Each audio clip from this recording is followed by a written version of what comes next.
Yep. All right, here we go. Thank you guys for coming on out here today. I'm going to go ahead and share my screen here in just a minute. And what we're going to do is watch the video, and then my goal is just have a good discussion for a while, okay? Perfect. All right.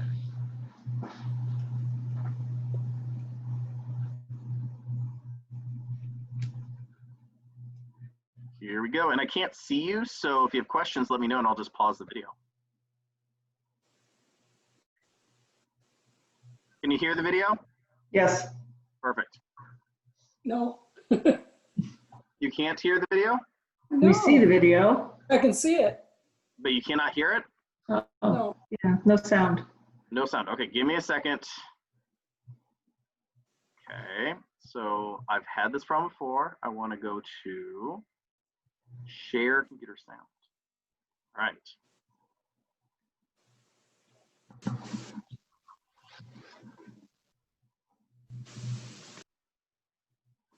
Close it. Can you still hear me? I Yes. can hear you. Yes. Can you hear it now? Yes. Yeah. All right.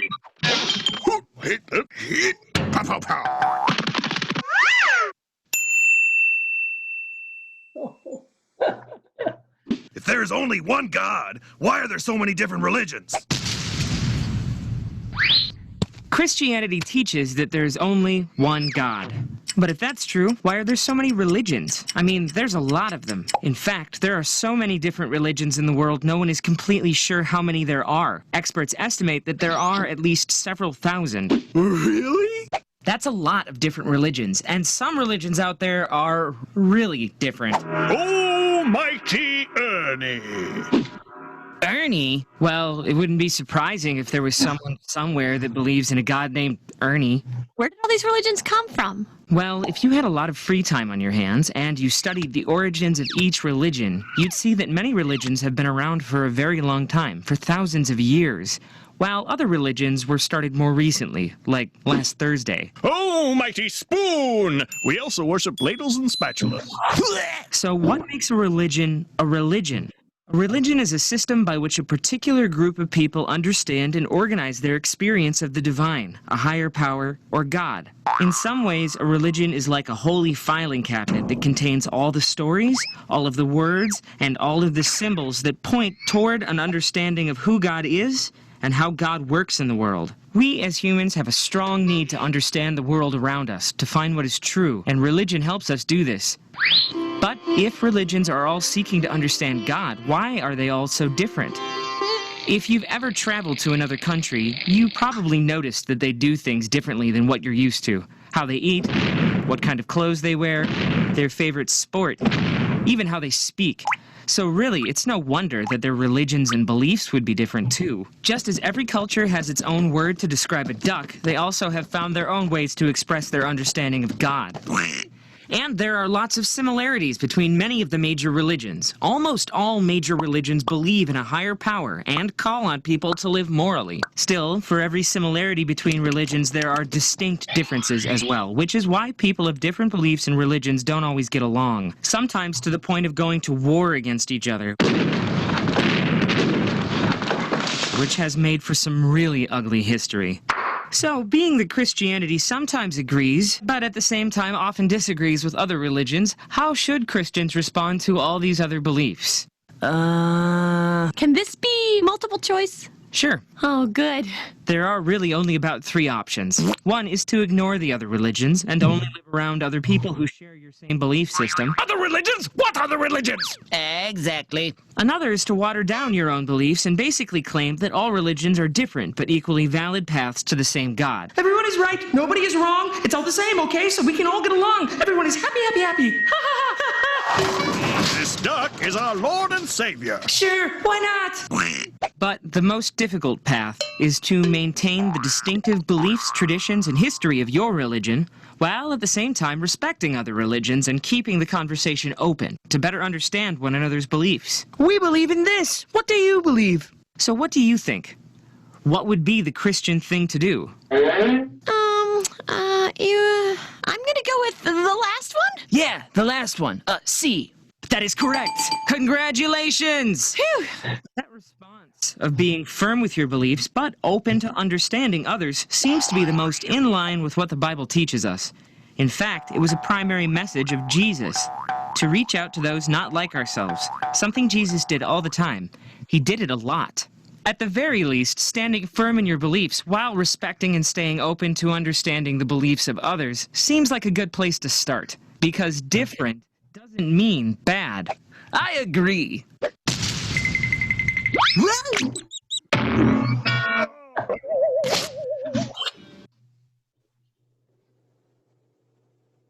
Can you still It's hear adorable. me? Thank Yes. you. It's okay. So like, I love the reform curriculum. It's one of my favorites here. There we go. I love the reform curriculum. It's one of my favorites. It was in theory meant for confirmation students, but I found that adults love it just as much. So a few things just to note on the religion front. One of the things that people don't realize is, well, there is a huge diversity of religion. Most religions of the world are Abrahamic in nature. Mhm.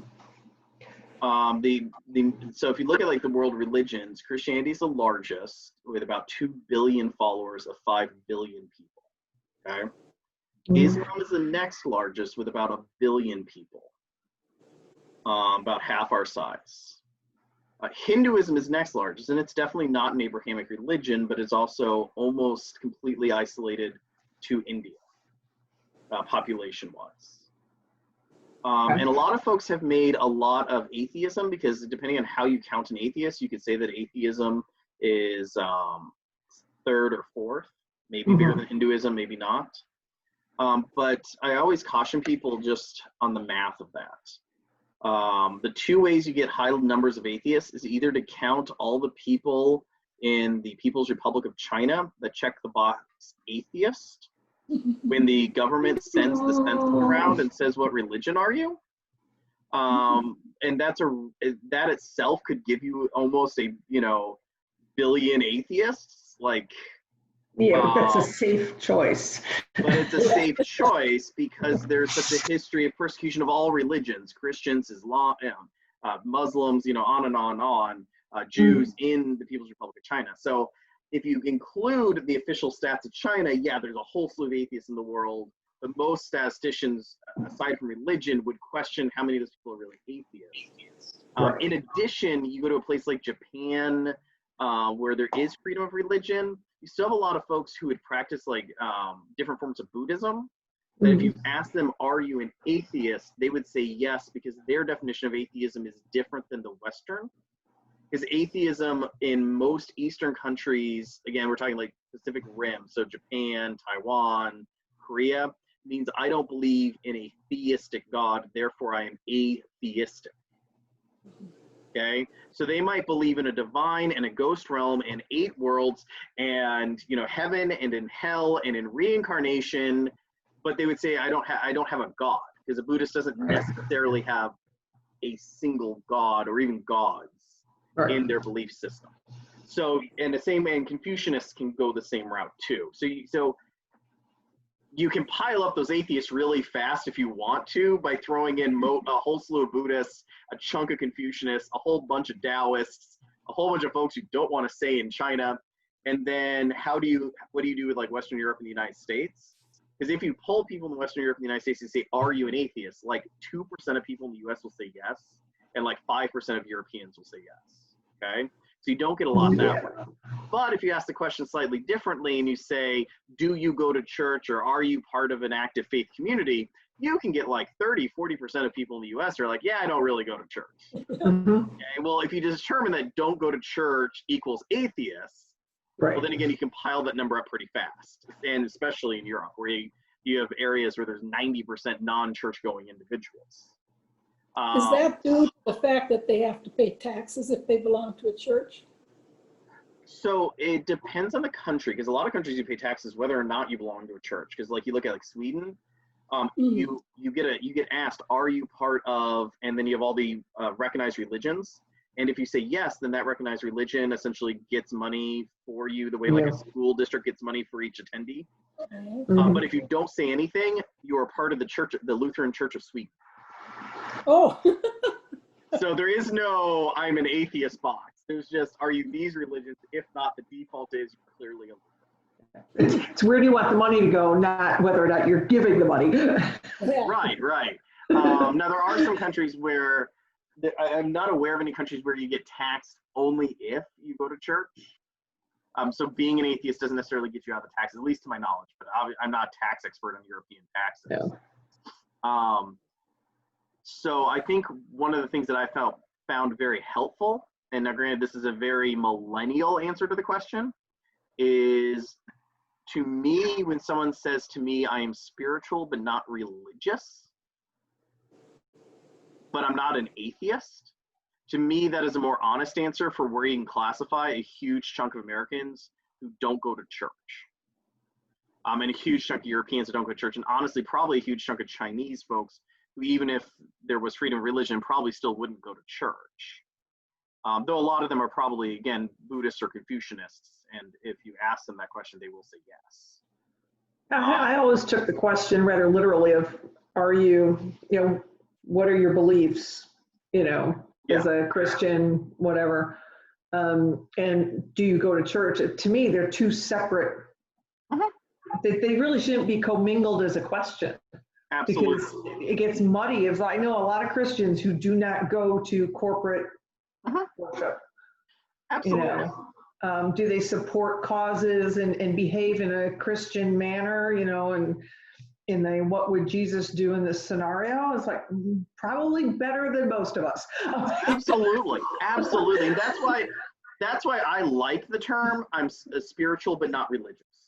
Because like someone there may very well have like when you poll these people, right? Often you ask them, do you have a relationship with Christ? They will say yes. Do you believe in God? Yes. Do you believe in the Bible? Yes. Do you go to church? No. No. Okay. And so I find that to me, I know a lot of pastors rant against that language, but to me, I'm like, that makes sense. You're not religious in the sense of like, I don't go to church. I don't do the institutional churches things, whatever those are, but I'm still a spiritual person. I have these beliefs. Now the beliefs may be very Christian, they may not be very Christian, maybe very Jewish, but or whatever, I prefer that to like the theological realm, which is to say someone's an anonymous Christian or an anonymous Jew, which is where theologians like to go, mainly because I don't want to tell you what you are, because I feel like that's your business. Like if you tell me you're a Christian, I'm going to be like, you're a Christian. Okay. If you tell me you're a Jew, I'm going to be like, okay, you're a Jew, that's good. Yay for you. Sort of a thing. I get very, because I wouldn't want someone to come to me and say, hey, Matt, just so you know, you're an anonymous Buddhist. I have nothing against Buddhism, but I wouldn't want someone give me that label. I'd want to take on the label if that's what I want. Well, I think a lot of the religions is pretty much the culture that you're in. How they worship and whether they worship a single deity or if they worship a sun god or whatever, it's the culture. It has a lot of influence on that. Well, and here, and one of the things I think is interesting, and this is where the curriculum's getting a little dated, is the ELCA, I think, did an amazingly good thing when it came to its Jewish relations, but did a really theologically edgy thing. Now, I like theologically edgy stuff, okay?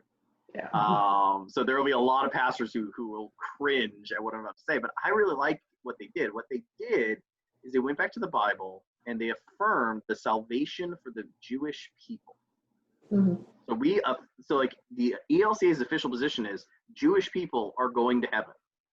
And not only that they are, we know biblically that they are by saying there was a covenant with Abraham outlined in the Bible we believe in and the Torah that Jews believe in.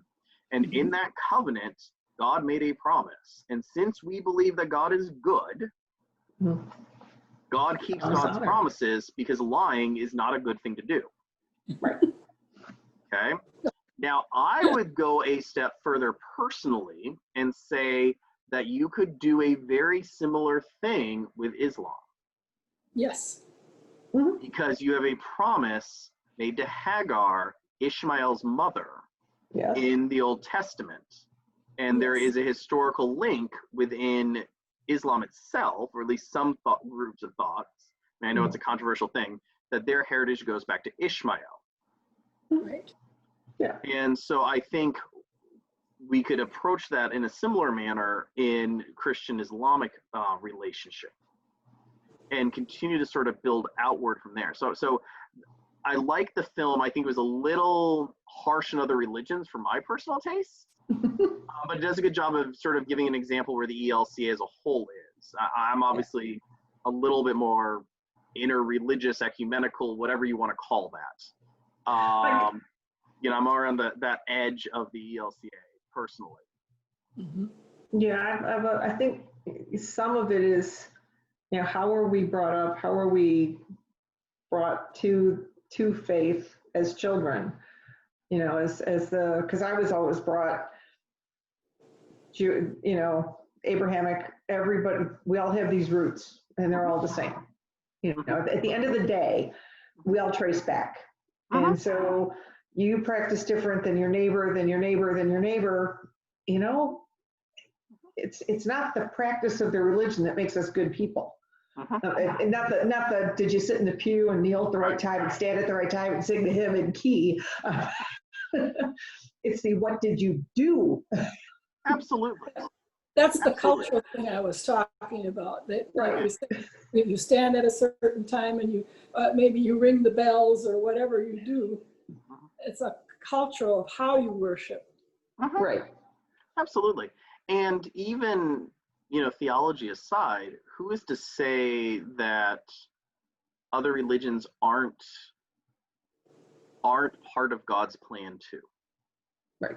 I'll give a great example. In the Christmas story, you have the three wise men, which, by the way, we don't know that they're three wise men. We actually don't really even know they're men. But we have three wise people.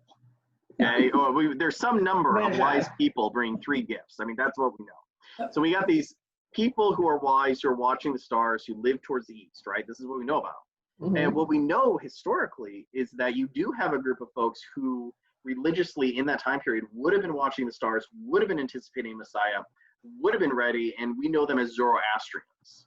They're still Zoroastrians today who are still looking for messiahs. Now, their understanding of Messiah is very similar in some ways as someone who comes to save the world, except for one huge difference.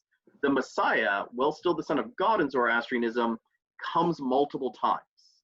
His Messiah comes back every time history needs, like, basically the Zoroastrian theology would say that time progresses towards the end that God wants. So they sort of agree with the progressionist Christian theologian in that sense. Okay? And then you get to this critical moment where the world could go towards God or away from God. Okay? And in that crucial moment, a Messiah will arise and will come kick pull us in us the butt. towards God. What? And kick us in the butt. Kick us in the butt. And they will say you can know the Messiah by watching the stars, but you can also know the Messiah by reading history and finding those moments where history is trucking this way and then suddenly moves in a correct direction. And then you have to look to see who was it that moved history. And so God is constantly standing outside most of the time and then intervenes very personally at the right moment in Zoroastrianism. So even if we don't buy sort of Zoroastrianism, if God himself or herself or whatever comes in and decides that one of the groups of people that is going to announce the coming of the Messiah is going to be priests of a Zoroastrian religion, and we at least have one biblical account of God using another religion to inform the faith of his people. So why would we say that if God did it once, God couldn't do it again or wouldn't do it again? And that's why I think, to me, it's really important to study other religions, respect other religions, and also get to know and build those discussions back and forth with folks of different religions and different backgrounds. And I would apply the same rules to denominations. Yeah. you know? Well, it's interesting, when we did a thing in Morning Glories, I went way back to the Celts and forward, and it's very interesting how much our church, or the Christian church, retains a lot of the things, the beliefs that came forward even now. Absolutely. Some of it is Zoroastrianism too. Absolutely, absolutely. And part of it is that, like, a lot of that stuff comes in, and there's sort of two ways, there are three ways to look at it, right? You could go the Puritan route and say all those things that came in from a pre-Christian world is evil. We're going to attack it. But that means you're basically taking out Christmas, guys, because pretty much all what we know of Christmas is coming from a pre-Christian world, like including that tree. Okay. Right. So I'm not with the Puritans on getting rid of Christmas. I love Christmas. Okay? The other way to look at it is sort of the anthropological way and say, well, religions build off the traditions of other religions. That's a fair observation. Or the way I prefer to look at it is that God was working in history throughout time, has always been there. And therefore, from time to time through history, maybe not through Christianity, people have sort of reached the edge of understanding who God is, or even built a relationship without realizing it. Like, my favorite example of it is, I think it's Plato, but it's one of it's either Plato, Aristotle, or Socrates, I forget this evening, I'm a little on the tired side, who describes that there is a world of perfection in the clouds, in his famous writing The Clouds, right? So in the clouds, there is a perfection because there's something that makes a tree, something that is essential and universal about a tree. And so there must be a place where the tree as such lives, even if it's sort of a spiritual realm, okay? Mm-hmm. And goes through all of this and eventually concludes that there must be a thing that contains the perfection of all other things that have ever existed, that is beyond time and beyond us. And it is this sort of great I am in the sky. Okay? Now, this is like 200 plus years before Jesus.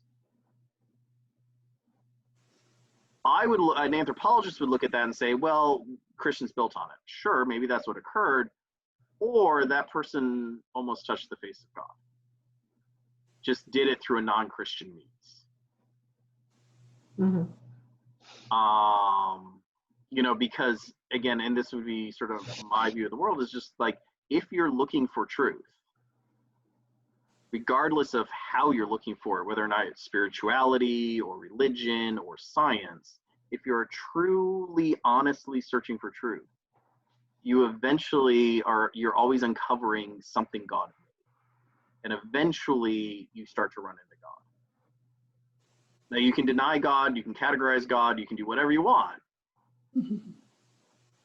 But I think that's why you find a lot of scientists and others that are really spiritual, even if they're not religious. Mm-hmm.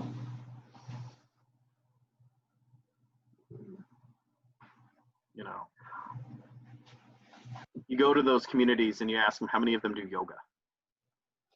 How many what? You go to like academic communities or communities where you have a lot of scientists. Uh-huh. Don't ask them how many go to church. Ask them how many of them do yoga. Oh. Because if you think about it, yoga is a spiritual practice adopted from Hinduism, right? It started meditate. Right. It started that way. It started that way. I mean, granted, there's been a lot of changes. Yeah. It's been co-opted by the U.S. It's totally been co-opted by the U.S. I will grant you that, but people who do yoga aren't looking for the most efficient workout. They're looking for something spiritual, something meditative, something, truly deep like that. Yeah. And I think that's because when you're looking for the truth, whatever that is, eventually you start to get pulled over to that spiritual world in whatever manner. And I agree with you. I think a lot of it has to do with culture. Mm-hmm. But is that bad? I don't think so. I don't know, I don't know, because I can't, because we're so steeped in our American, United States little figurative walls around us. I always wonder, are we less tolerant of other religions than in other countries? If I went to Germany or if I went to you know. I think so.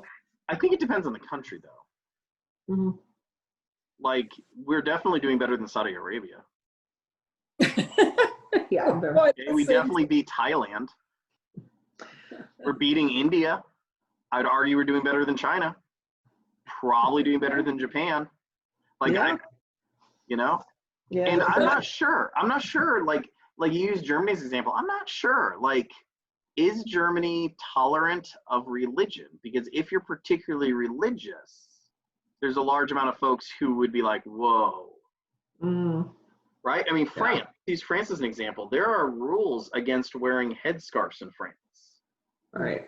There are no laws in the U.S. banning headscarves. They also ban crucifixes, by the way, for public servants. I think it's dangerous to wear one, though. No, I'm not saying it's a smart idea. I'm just saying.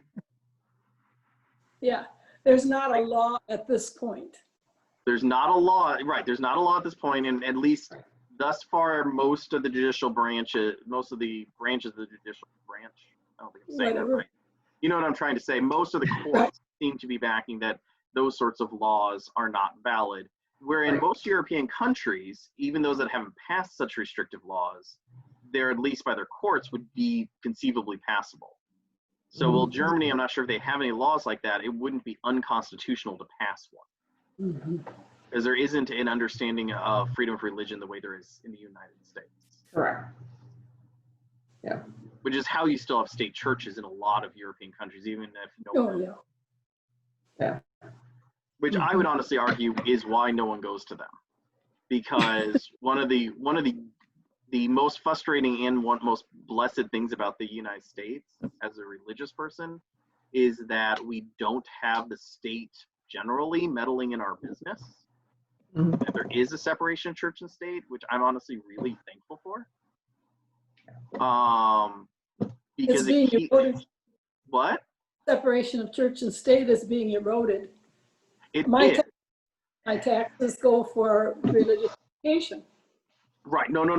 I'm not saying it isn't getting eroded. I'm just saying it is still better than it is in most European countries. Looking at it in a comparison way. And I think that has done American Christianity and American religiosity a huge favor. Because it means that we get the feeling of what our congregants do and do not want. And therefore, at the end of the day, no matter what your structure is, no matter how hierarchical it is or not, your congregants at the end of the day have a lot of power, even if you're talking like Roman Catholicism or something like that, because they can always walk and go down the street somewhere else. Okay. And that's frustrating to a lot of pastors, but at the same time, like you go to Europe and you talk to the pastors over there and you're like, you sit there listening to them and you're like, have you met people? It's sort of like going to like a seminary and you talk to one of the professors who's like a big time theologian and you're like, well, that's brilliant. But have you met a human? Like, great argument, but this pertains to nothing. Sounds like a lot of professors. Right? But you talk to a lot of those priests over there, like Anglican priests or Lutheran pastors, and they're very similar because they get their job by being super smart and knowing a lot about religion and following all the religious rules. And it really doesn't matter if anyone shows up on Sunday for their liturgy. What matters is that if the bishop shows up, they followed every rule perfectly. Okay? And if the government showed up, they're following all the rules perfectly. And if that's who you're beholden to, there's very little room for the Spirit to move you, because you live or die by following the rules that were set. And why would you ever want to change those? Because once you learned them, we're all good. I've got a nice secure job here. It's just really hard when you look out on your flock and realize, today the last thing they need is the rule. They need something different. Absolutely. And having been in a service where I don't know what happened, we were halfway through the service and suddenly the pastor just stopped and said, you know what? We need to just have the coffee hour. And that was it. Absolutely. It was just a really hard day and everybody was icky. Absolutely. But you know what? That pastor did that because the pastor's number one thing was the well-being of the people in front of him or her. Okay. It is a lot harder for our European colleagues to do something like that, even if they want to. Because if one person reports them to the bishop, then they're in real trouble. But if they don't do it, they definitely wouldn't be in trouble because the bishop can only go after them if they broke a rule that the bishop made. We don't live with that. I live way more like what happens with the congregation is way more of a driver than what my bishop thinks. Yeah. Which is one of the benefits of that separation of church and state. And again, it also keeps the state from mucking around in the church, because that does happen a lot in those European countries, where the state starts legislating all sorts of weird stuff. Like, for example, the Lutheran Church of Sweden is petitioning to be released as the state church because they would like the state to stop mucking around with them. Now, granted, when they do that, they'll cease being the largest Lutheran denomination because the state's like, well, if you're going to do that, then you're no longer going to be the default church. Right. Like, we really don't care. And you won't get any money. Well, you won't get Right? as 'Cause much. you'll only get money for the people who actually show up, not like 60 million people that in theory are members of your church. Yeah. You won't get the default money. You'll get the pledged money. It's harder to live on. Right? At the same time, like, you go to those big European, you go to Europe, and yes, they have these huge, beautiful churches, but they're like dead volcanoes. And, you know, wouldn't it do a lot of the churches better if they could hand those over to historical societies? Because they do have artistic and historical great importance, okay? And then the church doesn't have to take care of it. Some of them are like that, though. I've heard, I haven't been to Europe, but I've heard of people who, well, I wanted to see this cathedral, so we went, we were taking pictures. Wasn't there a mass going on? Well, yeah, but, you know, we just walked in and did, like, really? Really? Yeah. I'm trying to picture somebody in the middle of a service when the church is open, just, you know, here's Todd trying to preach, and somebody comes up like, oh, I'm just taking pictures. Absolutely.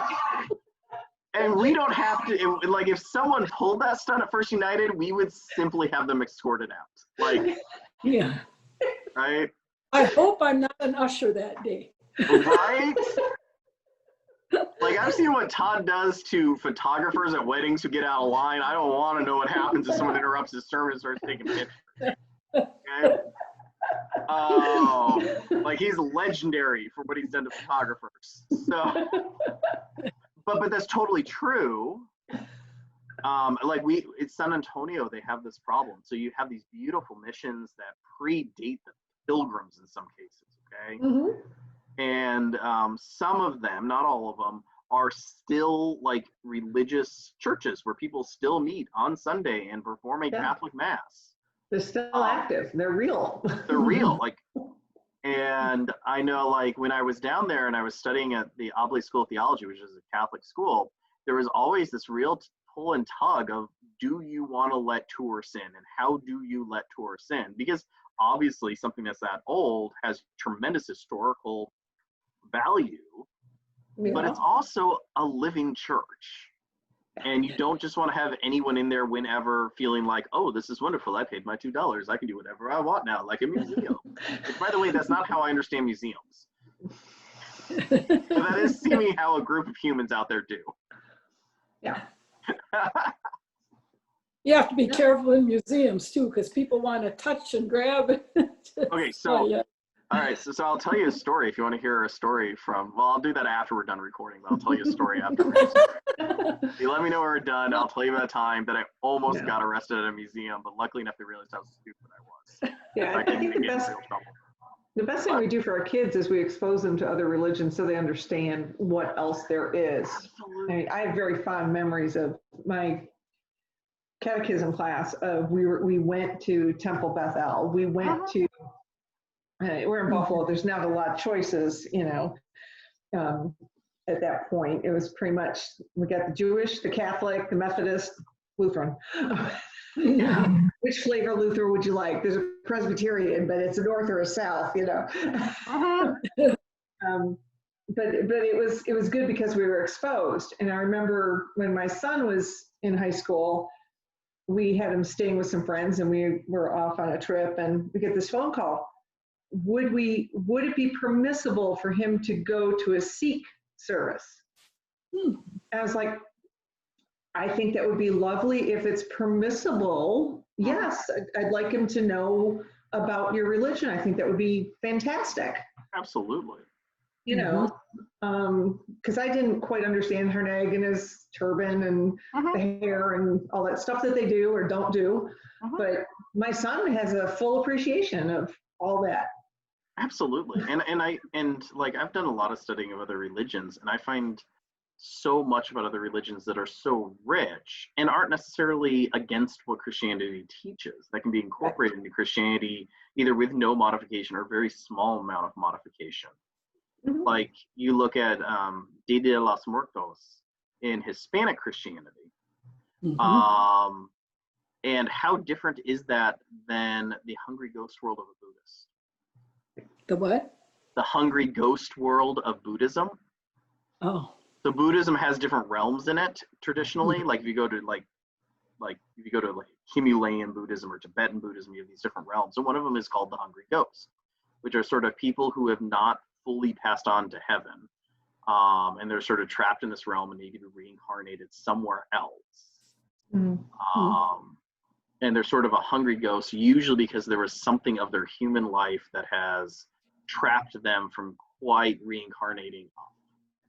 So they sort of got to resolve one last big thing or something. But the Buddhists that I saw in Tibet, they had a belief that after the person died, they stayed around for 30 days. The soul did, if that's what they called it. And then after 30 days, they would go to the river. And that's when the family started grieving, because the person was gone at that point. Oh. Yeah, but I saw the platform where they did the sky burials. Yeah, which is kind of interesting.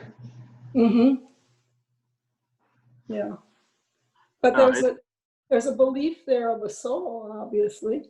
Absolutely. Yeah. No, I think there's many rich things out there. And I honestly believe that sometimes if God can't find a way to talk to us directly, God talks to us through other religions, or maybe other religions are hearing parts of God's words that for whatever reason we aren't at this point. Again, going back to the Christmas story, because I think that's what's going on, is God knows that there isn't anyone in Jerusalem.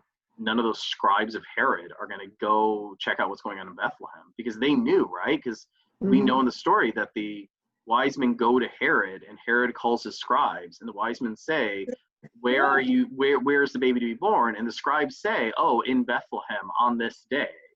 Well, they clearly knew, and they're sitting in Jerusalem. If they believed, they would have gotten on their darn horse or camel or whatever, or walked over to Bethlehem, because it ain't that far away. So in some ways they had just as much ability to know as the Zoroastrian priests, and yet they didn't move. They were hanging out in the palace. And even when the Zoroastrian priests say, hey, we're going to go to Bethlehem, they're like, yeah, tell us how that goes. And there's no interest in going, right? Yeah, right. King Herod could have gotten his chariot and been like, I'm on my way, or I'm going to send my scribes, or hey, priest, you go do this. And they're all like, hey, come on back. Tell us what happened. Nothing. Yeah, interesting. Hadn't thought about that. I hadn't either. No. It makes a lot of sense. Well, my mom's favorite movie was Oh God, and there's a part where George Burns comes out and said, yeah, I'm all of those. He starts listing off all the religions. And then she loved that one. Pull out the file drawer. Or, I don't know which one that one was. Oh, Bruce Almighty. Oh, that is Bruce Almighty. Absolutely.